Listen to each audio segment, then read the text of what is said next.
What up, y'all? It's your hometown hero, Scott Lane, the Black Bruce Wayne, a.k.a. the real Adam Coleman.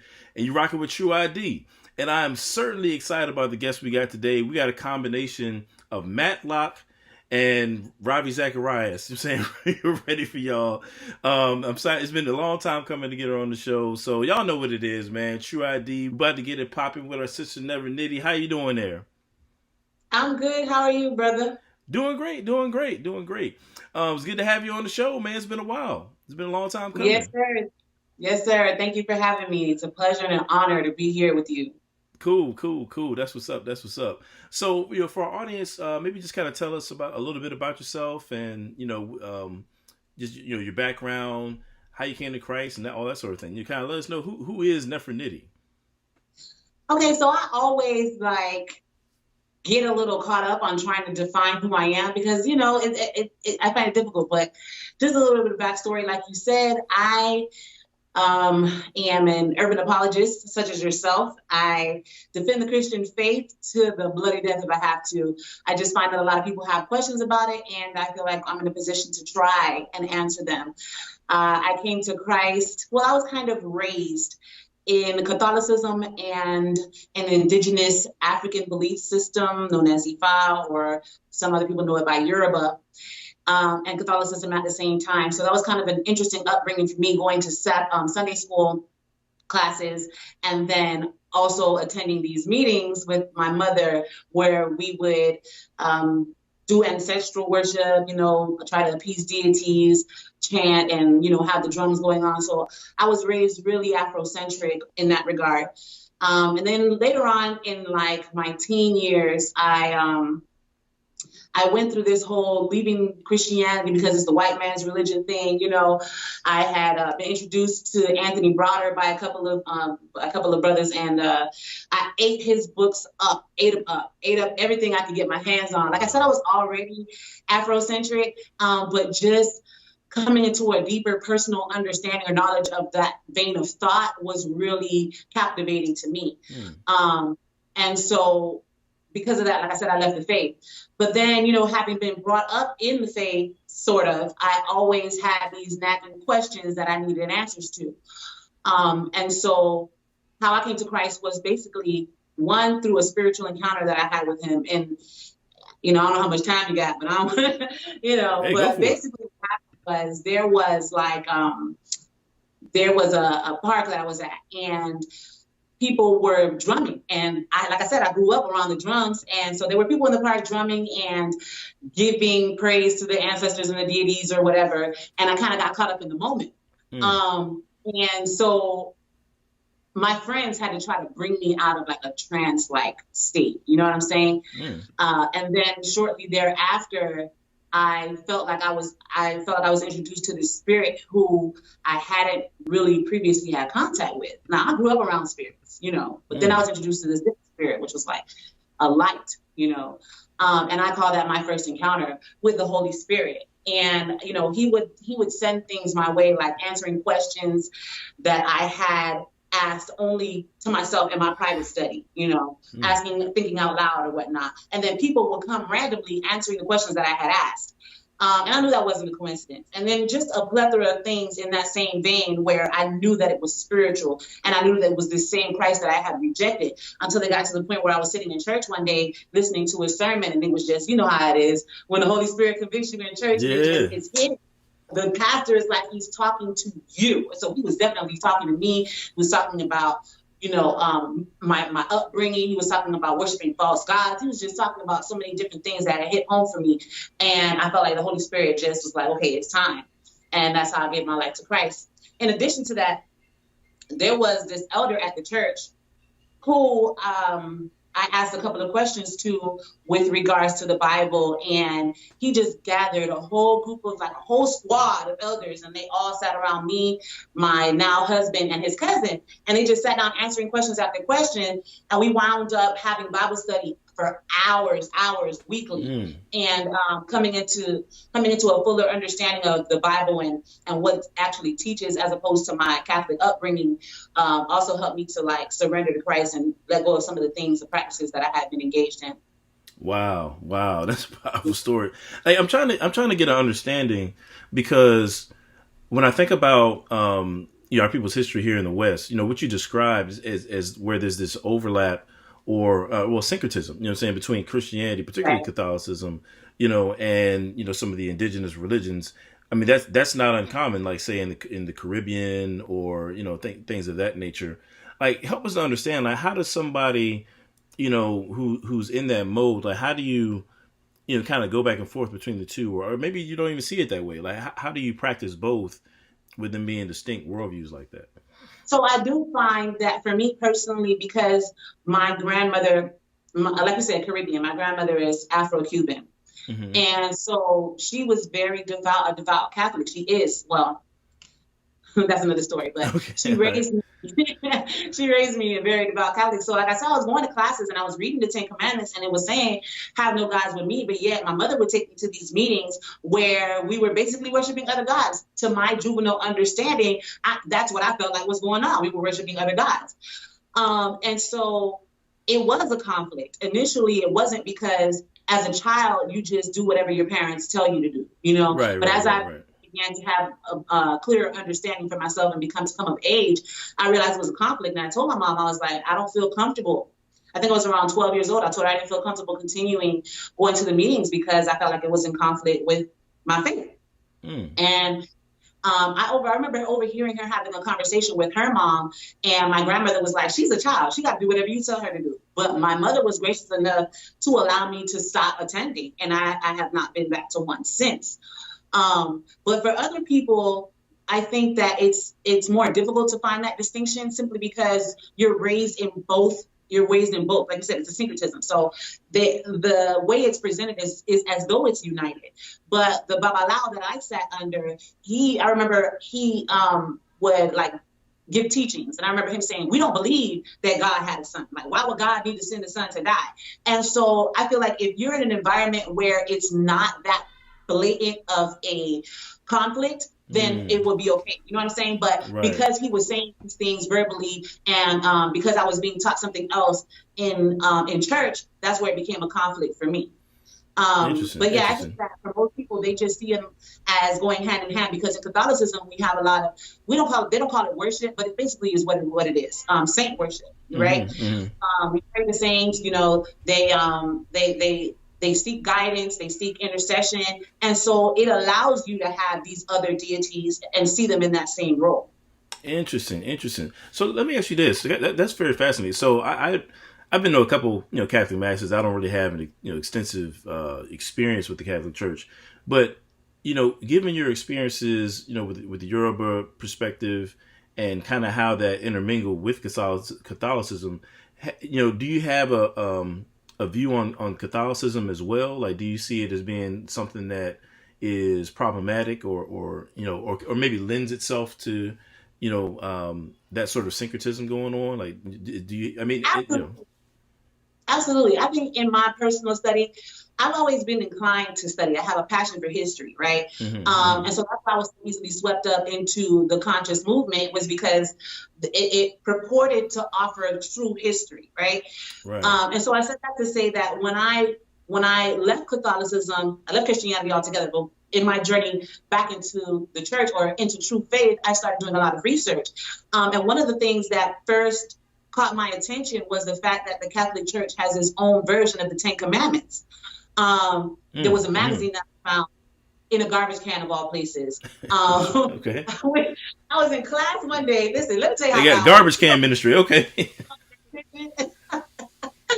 So I was in class and I spit a piece of gum into the garbage can and it made a funny sound. So I went and looked what it was. And it was a magazine with a picture of the Pope. And it said something about the beast of Revelation, all kind of stuff, right? So what really caught my eye was that it said that there were two versions of the Ten Commandments. And so I inspected it and I was like, okay, I recognize this version. This is what I was taught. And then I went to the Bible to check what the magazine was offering as the real version. And I found that the magazine was correct, that I as a Catholic have been taught something completely different. And so I think that in that same line of thinking, in that same vein, I've done a lot of research with regards to how the Catholic Church operates. And their initial, from my understanding, their initial and primary goal was to try to gather as many people as possible. And so they made a lot of compromise with regards to different biblical elements to allow for that, to allow for more people to come in, to allow for comfort, for people to be able to maintain whatever belief system they had, at least a modicum of it, but still accept Christ. And so to answer your question as to whether it lends itself to that type of thinking, I think it does. I think it allows that syncretism. It allows itself to be amenable to other religions, such as that. You don't have to give up that particular faith in order to be considered a Catholic. Interesting, man. So that's a whole show right there. I'm about to have you back on to kind of discuss it. That's pretty fascinating. I haven't really thought that through. Maybe interesting to kind of, travel down there. But so you mentioned the history part. I'm a history guy as well. You know what I'm saying? So one thing I thought that you said was interesting was that, so you come in contact with Anthony Browder, his works, and, true history and whatnot. And I kind of thought about the challenge, for whatever reason, that we have, particularly in the Western world. And I don't know if it's just the church, but, definitely in the Western world, with engaging real history. Like, I think people have a real problem with that. And I think that almost sets up, at least African-American Christians, for people like Anthony Browder, because it's like, okay, well, they didn't tell you this. And then sometimes, there really is stuff, that, the propagandized, version of history that we typically learn in school, doesn't give you the whole story. And so I think it almost like it sets Christians up. I mean, was that kind of your experience? Was like, oh, snap, like, they're right about X, Y, and Z, maybe they're right about this other stuff. Was that kind of how you encountered it? Absolutely. Yeah. What happened was I was upset when I read that. That was like, it was some distance between the Ten Commandments experience and the Anthony Browder thing. But I feel like it was like a primer. You know what I mean? It set me on a certain mode of thinking. I was upset when I found that out about the commandments. But then here I am reading all this stuff about, how our true history has not only been hidden, but it's been stolen and then repackaged and put right in our faces, and the credit given to someone else. And that's the gist of what the conscious community is saying. And that's the gist of what the Browder books are about. And it made me angry because I felt like, I had experienced racism firsthand growing up. I had experienced, the same thing we all go through, being receptive of the messages that the media sends out and hearing the messages and believing that African Americans are less than, and that we're relegated to a certain portion of society. You know what I mean? Yeah, so coming into understanding that there's more to the story, or that basically the idea is that they're intentionally making us feel this way, or that there's information that could lend itself to allowing us to have, for lack of a better word, pride in who we are. You know what I mean? Sure. I think that because of the way the school system is set up, there's a part of me, like, I try to find balance, right? And so I taught Black history at the high school level. And one of my goals is to provide it in a balanced way. So I try to ask my students questions like, okay, imagine if you were the dominant culture, if you were part of the dominant culture, right? And you're not necessarily all the time thinking that whatever you're going to do is to attack someone else or to oppress someone else, but that might just be the byproduct of it. So, for example, if I'm writing a textbook, right, and the audience that I'm thinking about is going to be my children. And so the heroes in the textbook are going to be people who look like my children. The story, the way that I spin it, is going to be in a way so that my children can get pride and a sense of affirmation. And so the heroes are always going to be people who look like them. And the information is going to be given in a way that validates them. That doesn't mean that you overshadow everything that you did wrong. But the overall gist of trying to raise a child is to help them understand who they are in the world, right? So that's what the textbooks are geared to. They're not necessarily written for the minority. They're written for the majority, right? And there's not necessarily an evil plot in that. I don't see something evil about that. Now, that doesn't mean that white supremacy doesn't exist. And that doesn't mean that there are instances where it is intentional. But I think for the most part, what they're simply doing is trying to raise their own children, looking out for their own children, not necessarily being concerned about everybody else. And so the byproduct of that is that we're sitting in the same classroom and we're getting the information, we're seeing it from a different perspective. And so I said all that to say that there are extremes. I do believe that white supremacy exists. I just don't believe that it permeates every single aspect of life, right? Mm-hmm. But then in the church, when you grow up in the church, a lot of times we are told to simply submerge ourselves in Christianity and in Jesus. And I'm not saying there's anything wrong with that, but we can't do it to the extent to where we ignore the external realities that we face. And so particularly for adolescents and young adults, especially African Americans in this day and age, we wind up having questions. And when we can't get those questions answered, it opens the door for, like you said, the Browders of the community, or the Ashra Kowesis, or the Ray Hagans, Right. or the Hebrew Israelites. It opens the door for people who will be willing to answer the question. So what I'm saying is the church is so accustomed to saying, oh, don't worry about that. Oh, that's worldly. Or I don't have an answer for that. You know what I mean? Try to change the subject instead of actually attacking this thing head on, because these are realities that we face. And so, yes, most people aren't inclined to learn about history, but I think that's a byproduct of the fact that the history ain't ever been about us. Why would I be interested in history and learn about Paul Revere and all this other stuff that don't have nothing to do with me? I think that's what this is. It's not necessarily that we're not intelligent and we don't like research. What it is that the subject matter doesn't concern us and doesn't benefit us. And that's why that turnoff is there. But then you'll notice that once we start talking about things that tend to substantiate or affirm the African American community, Black people are interested. And I think that's telling of what the problem is. You know, it's so funny you say that, because I remember when I was in school, that was my attitude. I couldn't stand American history. I mean, it was just boring to me because I didn't see myself in history. Like the heroes like Paul Revere, like you said, and all this. I'm like, man, I don't really care about that cat. Like, I mean, who is he to me? You know what I'm saying? Right. But now that I'm older and I can do my own research and see kind of a broader story, I'm saying a broader history, it's helping to be able to engage with it. But I think you're absolutely right. You know, it's just. It's just not our story. You know what I'm saying? We're not made to be a part of the story other than, to be in chains, and that's about it. We basically got Frederick Douglass, Martin Luther King, and Harriet Tubman. But outside of that, like, we don't know. Like, we don't know anything about, all these other people who did amazing things. You know what I'm saying? Right. So I think you're absolutely right. But so you're bringing around to apologetics. Was that your lead in to apologetics, like maybe the history route? Was that something that kind of drew you into it, or maybe I should just ask, like, what was it that prompted you, to get into apologetics and make that part of your story? I have always been very outspoken, and so when I was in the conference, all right, wait a minute, wait. So now, when you say outspoken, I use the term outspoken to refer to myself, but what I really mean is I'm naturally argumentative, and I try to clean it up by saying I'm outspoken. Do you mean outspoken in the Adam Coleman way, or do you just like, what do you mean by that? I think that's definitely one of the definitions I can subscribe to. I will add that in. I don't deny that I'm argumentative. I'm an attorney as well, and so there you go. Yeah. I spend a lot of my time arguing, and I do find. I do find it entertaining or interesting. I have a passion for that as well. But when I say outspoken, that simply means speaking my mind. Like, right. And I've always had a desire to educate people. So, for example, when I was in the conscious movement, like I said, I was in high school when I came across Browder, and I started a newsletter at my high school called the Peace Papers, which stood for Proud, Eager, Aware, Concerned, and Educated. And I would write things in this newsletter that had to do with my experience as an African American, and information that I felt like other youth would benefit from if they knew. Because when I found out about, let me just give you an example, like the pyramid on the dollar bill, that really came from me. Okay, pyramids are blatant. Maybe that's not a good example, but just different aspects of American history that are either borrowed from African culture or just blatantly African and not given due credit. When I found all those things out, I felt like information would be beneficial to my peers, because we have, again, been taught that we ain't really good for nothing, Right.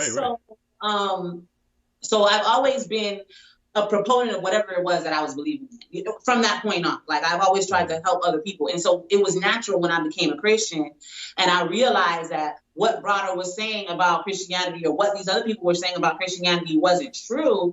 It was only natural for me to shed that information and to make sure that people understood that truth. Gotcha. Okay. Gotcha. It makes sense. Makes a lot of sense.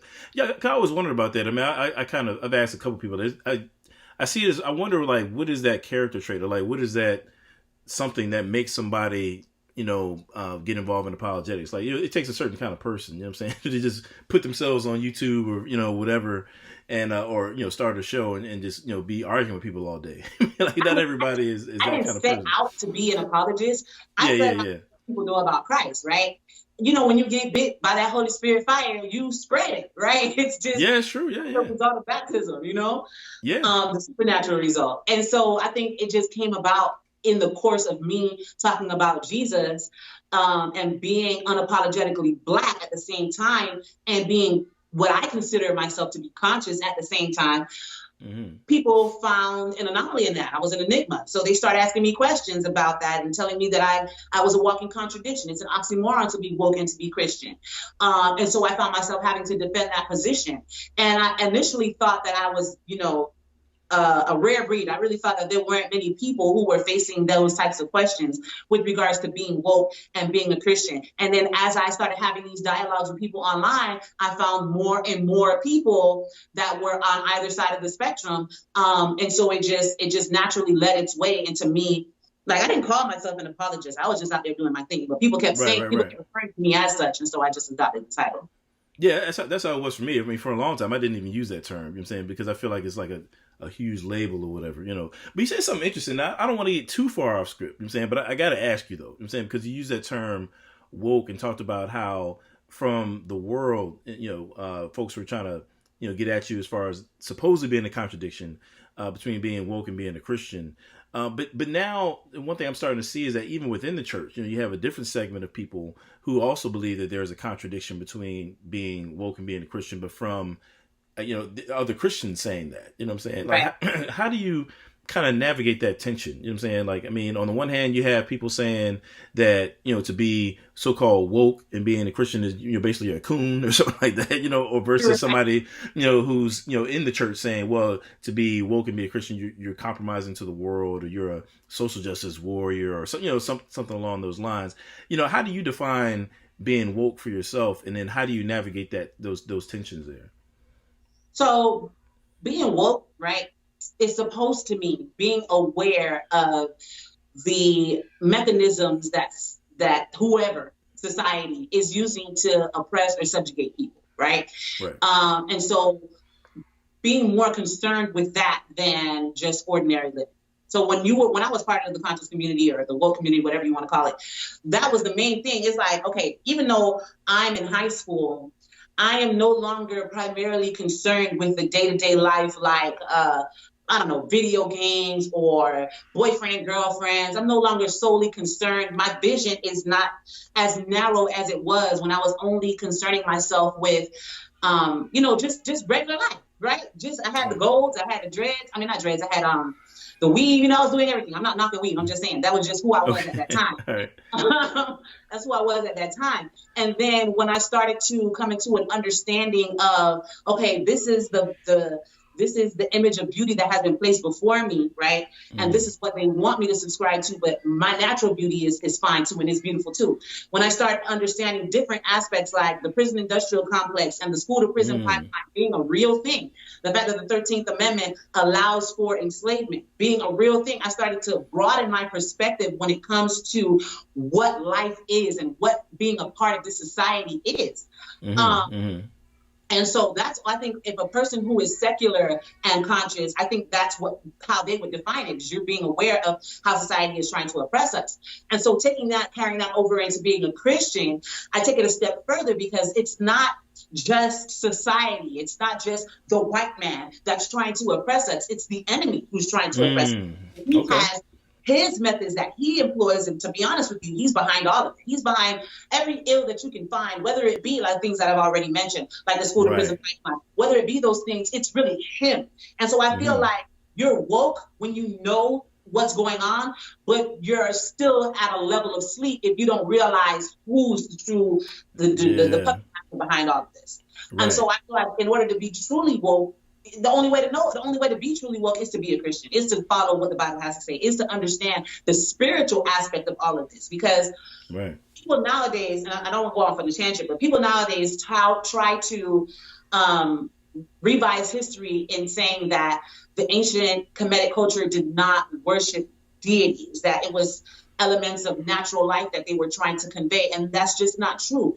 Africans and human beings in general have always been spiritual. We've always understood that there's more to life than what meets the eye. And so to close your mind to that, to close your eyes to the spiritual aspect of it, you're relegating yourself to a sleep position. Yeah. And so that's how I define being woke. Now, as to your second question, navigating both, I get that all the time. I get pushback all the time from Christians as well. I know. And so I wrote a mission statement for myself. And part of my mission is to help you feel secure in your Christianity while being Black, and to help you feel secure in your Blackness while being Christian. And that is my attempt to what's the word I'm looking for? Basically to mend those two different oppositions that we get, those two different fights that we get from both sides. So for me, it took me a long time, could be coming from where I came from, as a child. My mother took me to a preparatory academy where every morning we sang "Lift Every Voice and Sing" as our Pledge of Allegiance. I was like 7, 8 years old when I first heard the national anthem being sung at a public school every day. And it was weird to me, but I assimilated. But what I'm saying is I've always had that level of awareness. It grew and it developed over time, but I've always had a level of awareness of who I was and what my culture is. And then to become a Christian, I'm a very conservative Christian, and the people around me are very conservative as well. And so a lot of times I found that they basically silenced that fight in me, even though I'm an attorney and I have a passion for justice. And I hate seeing injustice, whether it be racial, gender-based, whatever the case is. I hate seeing that. I dedicated my life to fighting for people's rights and to bringing Christ to people, right? And so to be a Christian, to have somebody tell you, okay, you don't need to worry about injustice anymore. You need to focus on the second coming of Christ. You need to stop being so absorbed in worldly affairs. And me being a baby Christian, I'm thinking, okay, these people are the standard. These people have been walking this walk. They know what they're talking about. So if I want to be a part of this thing, I need to listen to what the elders have to say, right? And so I suppressed my desire to study Black history, my desire to teach, my desire to fight against oppression. I suppressed that for a long time because I thought that was the Christian thing to do. But I was always had this restlessness about it. And so I started studying more and more, just trying to get a complete picture of what God had to say about it. And I was relieved. I was overjoyed to find that Christ felt about oppression the same way I feel about it. And he's not limited to spiritual oppression. And I don't want to overshadow spiritual oppression, because the first thing I find Christians say is, when I point them to verses in the Bible that speak about speaking up for the oppressed, the first thing they say is that's spiritual oppression. Okay, that may be a part of it. But when he says plead the cause of the needy and the poor, he's not simply talking about spiritual poverty. He's talking about physical, literal, economically disadvantaged people.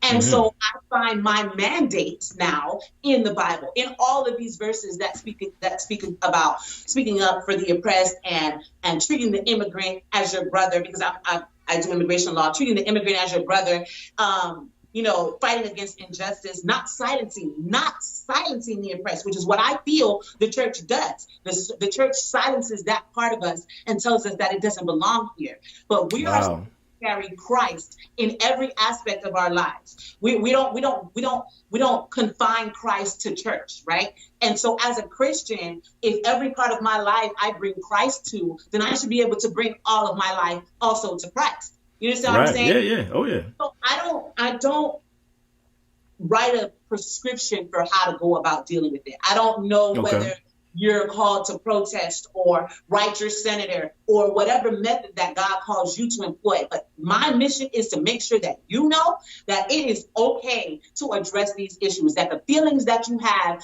are not irrelevant, that they are valid feelings, the feelings of being oppressed and the feelings of being afraid when you get pulled over by the police, or feeling like you're being ostracized by a certain community because of your race. You're not fabricating that. You're not making that up. And to make you believe that it's wrong for you to acknowledge the feelings that you have, I can't vibe with that. When we were at the Truth Summit in Boston, somebody asked the panel what was the most difficult aspect of being an urban apologist, right?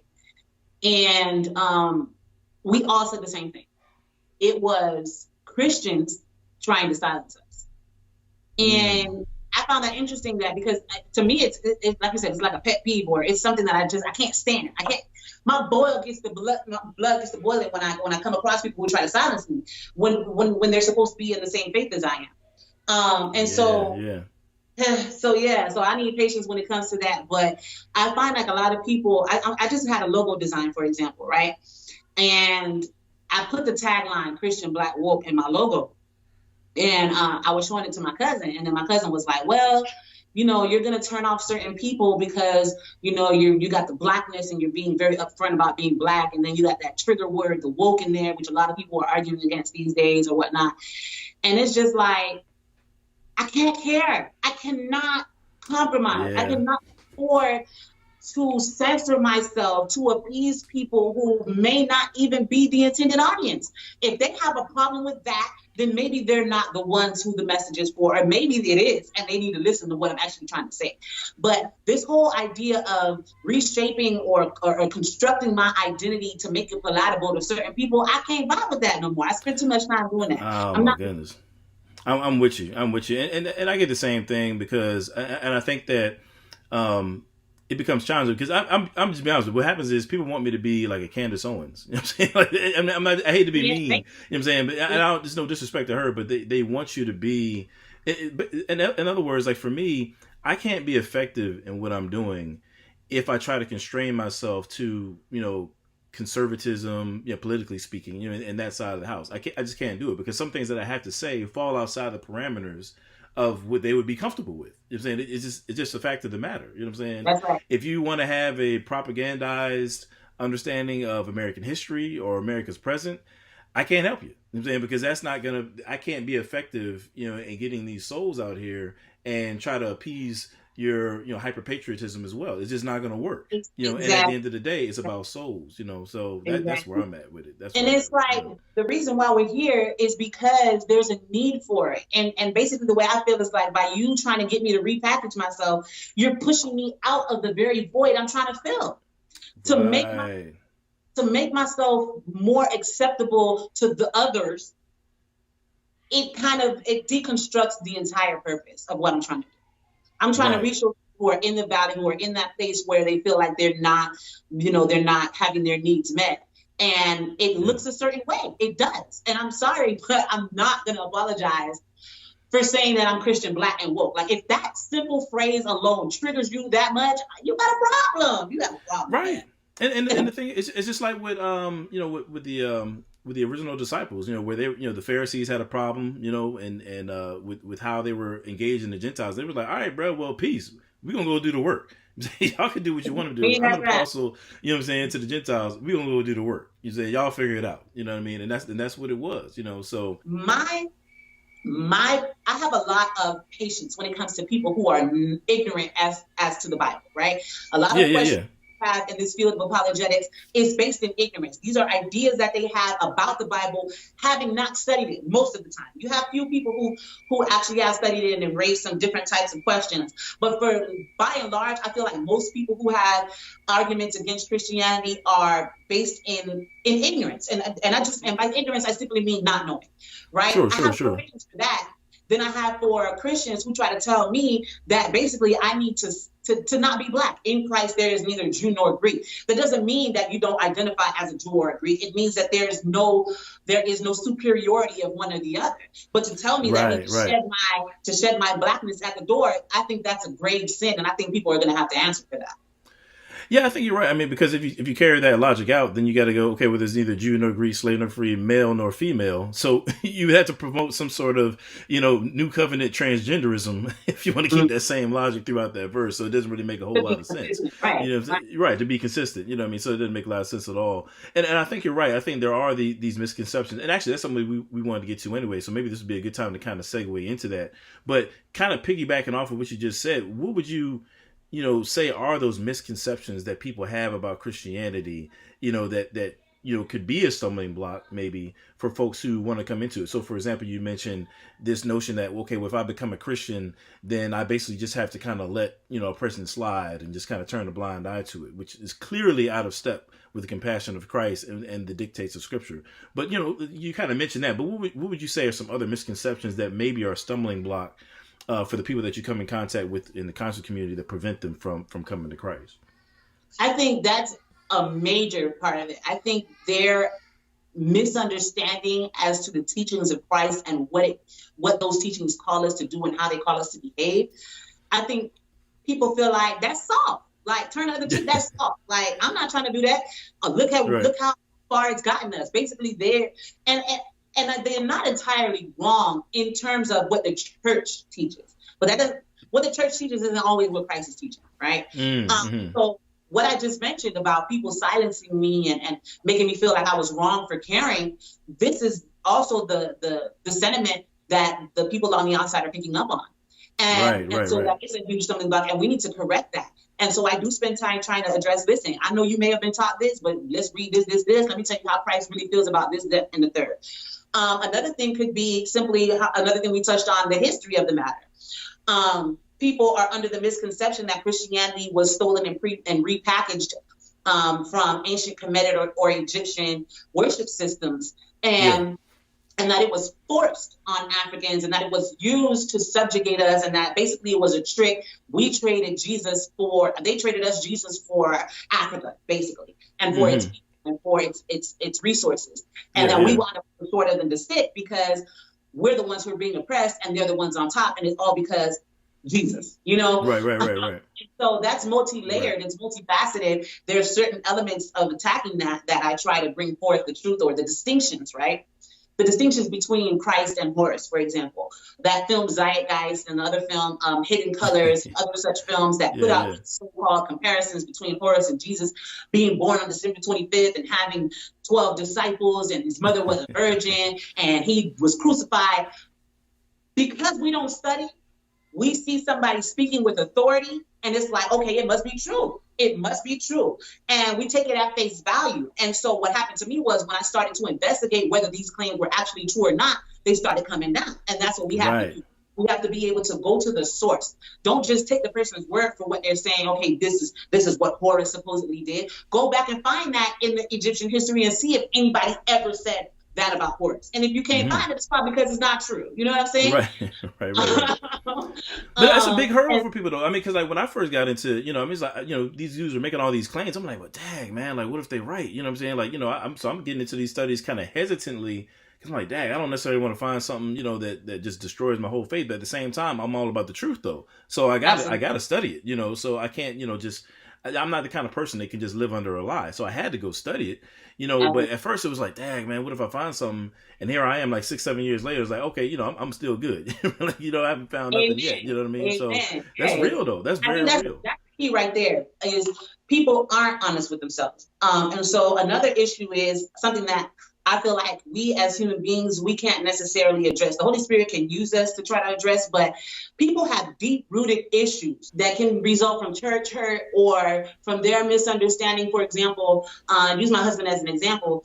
He grew up in the church, but he always felt like all of his friends were doing better than him. Even as a little child, his friends were doing better than him. His, going through poverty in an inner city with a mother who goes to church faithfully and not understanding why it is that he's growing up in poverty. And yet people who are living blatantly evil lives are prospering, can cause a conflict or whatever the pain is. So sometimes there's a pain in there. And all of these arguments that they're making in contradiction to Christ are really an exterior. It's really like a shield. But you can answer all those questions and not resolve the issue and they still don't convert because the true issue is internal. Wow, that's powerful. I could just drop the mic right there. And let it run. So kind of moving to that, along those lines, actually. So one thing that I know you've been specializing in and are really adept at is really harnessing kind of the online techniques and just different aspects of engaging people online with apologetics. So maybe if you can give us like 2 or 3 tips, and with actually Thanksgiving is tomorrow, so like some of these tips might flow into how to just engage people in general. But what would be like just 2 or 3 basic tips in terms of how to engage people who maybe have a historical issue or maybe it is a heart issue or whatever. How do we engage those kinds of folks? Okay, so for me, I think the number one thing to keep in mind always, right, is that this is a human being we're dealing with, right? And so sometimes it's easy to get frustrated because of the types of arguments that they make, or respond in kind when they catch an attitude or they start attacking you personally and things of that nature. So I would say the overarching number one principle for me is to be sensitive to the fact that they don't understand the things that you understand, and they're not in the place where you are. And it's up to us to be ambassadors for Christ and try to emulate him in patience and true love, truly loving the other person, the person that you're talking to. I think that's number one. Yeah, and actually that's something for me, like, I had to really, come to realize that I had to work on that. Because, like I said, I'm naturally argumentative. That's how I am. You know what I'm saying? So, when I first started getting into apologetics, man, I was trying to give everybody bars. I was hopping on threads everywhere. I was different form. Anytime somebody said something about Jesus or whatever, the horse connection or whatever, I was in there. I was like, man, I'm about to get this cat this work. But then what happens is, when you meet people in real life, you know what I'm saying, who have these kind of concerns, or if somebody, sometimes people would email me or something like that, hey man, what you said really helped. And it was like, oh, dag, you know what? I really need to make sure that I'm handling myself correctly. I can't just be out here. I mean, I wasn't being disrespectful, you know what I'm saying, or anything like that. That's not how I carry it. But it does give you a different lens. Like, you know what? This is about the person. It's about the soul. It's not about just going tit for tat, and winning an argument. And I think it's so easy to kind of get drawn into that. It's so easy to get into that battle mode where you really miss out on that point. Yeah. Yeah, I would agree. I agree, especially just given the nature of opposition, being in an adversarial type of situation, right? It just naturally lends itself to, like I said, responding to how the person responds. But we have to keep that in mind, that we're representing Christ and that this is the person's salvation that we're working for, not simply just, passing along information. The goal of giving the information is so that they will give themselves to Christ, right? Secondly, I would say if you're not, so I hesitate with the second one, right? Because I feel like whatever information you have, sometimes people are hesitant to share, right? Because they feel like they don't know everything. And so the little that you have may be beneficial to somebody who doesn't have anything, right? But I also would say that with a word of caution, because I don't think that it's wise to just jump into apologetics, into a realm where you can be led astray if you're not secure in how to conduct research, or if you're not secure in your own faith yourself, or if you don't have a circle of people who, when you do come across something that is like, a shock to you, that you can turn to them and maybe they can help point you in the right direction. So I would be cautious about that, because a lot of people just, we just be on fire. We just ready to check something. You know what I'm saying? We got everything.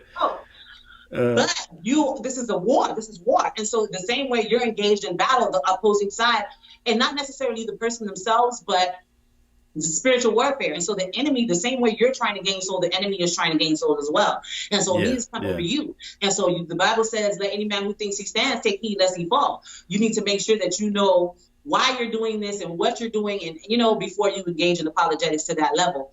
And don't be afraid to say, I don't know, or I'll look into what you're saying and I'll get back to you. You know what I'm saying? You don't have to always have an answer right then and there. But I want to say that, I guess, to summarize, number 2 would be make sure that you're grounded yourself, And that goes for everybody, because, I mean, if you ask me enough questions, I'm going to have to say, I don't know on this or that. I mean, I'm not omniscient, you know what I'm saying? And I think sometimes, with apologists, people have this expectation they can just throw any question at you and you're going to be able to knock it out. That's not realistic. I'm saying, like, we all have areas that we specialize in terms of where we focus for the most part, or there's always, more to learn. And so I said that to say, is like, I'm no different than anybody else. I'm saying, like, we all have to commit ourselves to studying the truth more, you know what I mean? And it's okay to be like, I'm not really sure. Let me get back to you on that. Or, that's something I haven't heard before. Let me look it up. There's no shame in that. I'm saying, because it's not about me anyway. I'm saying, nobody's ever gotten saved because I'm, I project myself as being smarter with it. That's not going to save anybody. It's really the movement of the Holy Spirit, that's going to, convict the soul and bring somebody to Christ. But yeah, I'm sorry to cut you off there. Amen. No, I agree. And so the last thing I'll say, I guess, is this, that I think it's like an extension of the first two, or number 1 rather. Keeping in mind that this is a real person, there's more to the person than just this conversation. And so what I try to do is be a real friend. Be a friend to people. You cannot let your sole interest in having a relationship with somebody just be to prove them wrong about something. Like I said, that's not going to win nobody to Christ. But I do think there is a place for answering these questions, and that's why I answer them. I think that even though I say that the work ultimately is up to the Holy Spirit, we have to keep that in mind all the time. The work is ultimately up to him. But there are different arenas that he's called us to play in. And so answering questions is one. But letting the person know that you're real and you really love them, that's going to even knock down barriers to where they may not even been entertaining the answer to your question. But now that they your answer to their question, but now that they see that you're genuinely concerned about them, maybe they will. And you can't fake that. You can't fake loving somebody. And so he that does not love does not know God. If you don't have a love for people, you don't need to be doing this. You don't need to be doing this. At the end of the day, you're going to do more harm than good. And so I've had instances that I've never told anybody about this. Like, never. This is the first time I'm telling anybody about this. But I've had instances where people who I would go head to head with on my page, I'll inbox them and say, listen, for one, I offer them the invitation to have the conversation privately because my page is public. And so sometimes I feel like when you have a bigger audience, it makes people want to respond a certain way because they have to protect their image. But if we put the conversation into a private venue and it's just me and you talking, then I feel like sometimes they open up that way. So that's one thing. Secondly, I've had people in that inbox conversation, I ask them, like, can I pray for you? Is there anything I can do for you? Now, I'll stop right here and give a caveat that prayer is not the only thing that we can do for people. But we can be offering tangible ways to help. And so I asked him if there's anything I could do. And he mentioned that his father was in, what do they call that? When you're about to pass, what do they call that? Oh, hospice or? Yes, thank you. His father was in hospice and he had cancer and he felt like he was about to die and he was really scared. And he didn't say, pray for me, but I asked him, what can I do? And he mentioned that. So I prayed for him. Beyond that, he was in Mississippi, I think. And at the time I was in Jacksonville, Florida. I called up there to some churches and I asked around because he don't go to church. So I called around and asked around for some pastors who might be interested in going there to pray for the guy where he was at. And he saw that. He saw pastors coming and he called me up on Messenger later. He was like, did you send people? Yes, I sent somebody, because it's not simply me having a conversation with you, and it's not simply saying, I'm going to pray for you. I want you to see that I care. Christ didn't just tell me, okay, I hope you be well. He healed them. He actively engaged. He touched them. You know what I'm saying? The Bible says, if you tell a man to be well and you don't offer him a blanket for his nakedness, then your words are in vain. Your words are in vain. So we have to look for ways and be creative, even if it's an online relationship, to show people that we're there for them. It's not always financial, but you can send money. You can help somebody pay a bill, or if they're looking for a job, you can help them find whatever the case is in this world. This electronic age that we're in, the world is so much more connected than it was before. And like I said, just be creative and find ways to show people that you love them. But in order to show them that you love them, you have to actually love them. And I think that think about Thanksgiving, I think that is a principle that should definitely be carried over into face-to-face interactions, because it's easy to type something online and make yourself sound good. But when you're sitting in front of the person, they can read your body language. They can tell whether you're concerned or not. And I would say make that an aim as well, to show the person the love of Christ, not just the doctrine of Christ, not just the teachings of Christ, not just the truth as we call it, but the love that Christ has. And that doesn't mean that we have to overlook their sin, that, things that we disagree with are okay. I'm not saying that. But what I'm saying is, this is an individual. This is a human being. This person's probably had a lot of damage done to them by the enemy. Let's heal those wounds with love. Right, man. That's dope, man. That's dope. I mean, it takes it right back to 1 Corinthians chapter 13. You know what I'm saying? I mean, without love, you're a tinkling cymbal, a clanging cymbal, rather. You know what I'm saying? That's exactly what you're articulating. And you're right. I mean, and just aside from what you're saying, I'm just going to interject my own personal pet peeve right quick. This has nothing to do with you, but I just feel like compelled to say it. But, one thing I can't stand is, and I'm just going to be explicit, you know what I'm saying? And, when it comes to people who engage my page or, listen to the podcast, I'm not here to give you an artillery to go beat somebody up. You know what I'm saying? If you want, ammunition to go, I'm just being explicit. If you're a black Christian and you want ammunition to go beat up on white people about social justice, this is not the podcast for you. That's not what this is about. Or if you're a white Christian and you want ammunition to beat up on, Hebrew Israelites, you know what I'm saying, for identity politics or what have you, this is not the page for you. That's not what this is about. This is about loving people. This is about coming alongside people who have real questions, have real souls that truly need Christ, and we are to come alongside them. That's really be the Great Commission. I'm saying really exercise that, follow through on that, so that people can come to know the Lord. That's what this is really about. It's about the love, man. You know what I'm saying? And so many times people miss that, So before we get out of here, one thing I wanted to mention is that you were involved in the research team with his recent debate between Dr. Banton and Brother Jabari. People have seen that drop, like the third round just dropped like 2 days ago. And so, I've had Alfredo Valentin on the show talking about his involvement, but you were involved as well. You want to tell people a little bit about that and kind of what that experience was like for you? I mean, it was definitely an honor. It was definitely exciting. I grew up feeling like I should have been born in the civil rights era, right? Because of my passion for justice and whatnot. And now I feel like I am involved in the civil rights era as it relates to apologetics and Christianity and the African American experience with Christianity. I feel like we're in a time where there's a lot of developments taking place, and we're being able to articulate the answers to these questions, and people are it's like we're carving out a space where, the void was already there, but we're making it known. It's intentional now, right?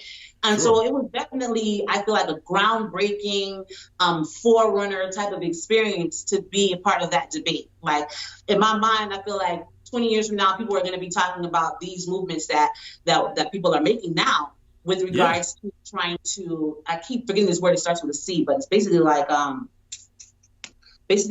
a healing between the conscious community and the church, or whatever the case is. And so that experience was an honor.